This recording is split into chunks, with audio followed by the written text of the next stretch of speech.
Viral sebuah video yang menunjukkan seorang oknum TNI memukuli seorang satpam jasa ekspedisi pada Rabu 5 Oktober.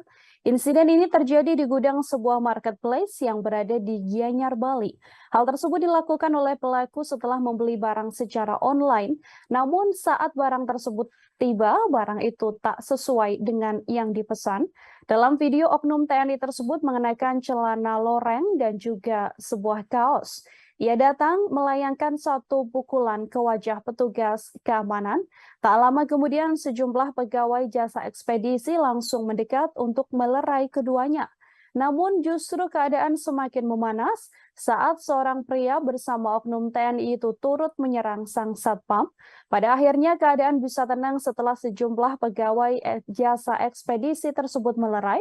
Oknum TNI yang berada dalam video viral tersebut merupakan Sersan MS. Insiden ini bermula saat Sersan MS membeli barang secara online. Kemudian saat barang yang dipesan datang ternyata tak sesuai dan membuatnya merasa tak terima. Ia kemudian mendatangi gudang jasa ekspedisi tersebut. Maksud kedatangan Sersan MS untuk menyampaikan komplain terkait paket miliknya. Ia bertemu dengan petugas keamanan yang langsung menjelaskan mekanisme pemesanan. Satpam ini mengatakan proses komplain bisa dilakukan lewat aplikasi, bukan langsung ke gudang jasa ekspedisi. Sayangnya, Sersan MS tak menerima penjelasan dari Satpam tersebut hingga berujung aksi pemukulan yang kemudian viral di media sosial. Korban kemudian melapor ke Polres Gianyar setelah kejadian. Informasi tersebut juga telah dibenarkan oleh Kepala Penerangan Kodam Udayana Kolonel Kavari Antonius Totok. Mediasi telah dilakukan dan keduanya sepakat untuk berdamai.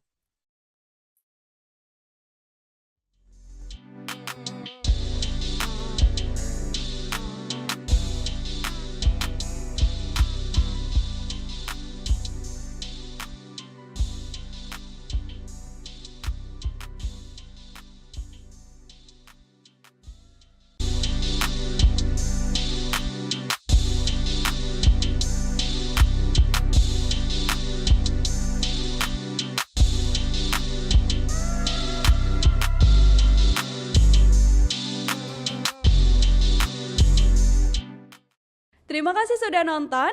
Jangan lupa like, subscribe, dan share ya.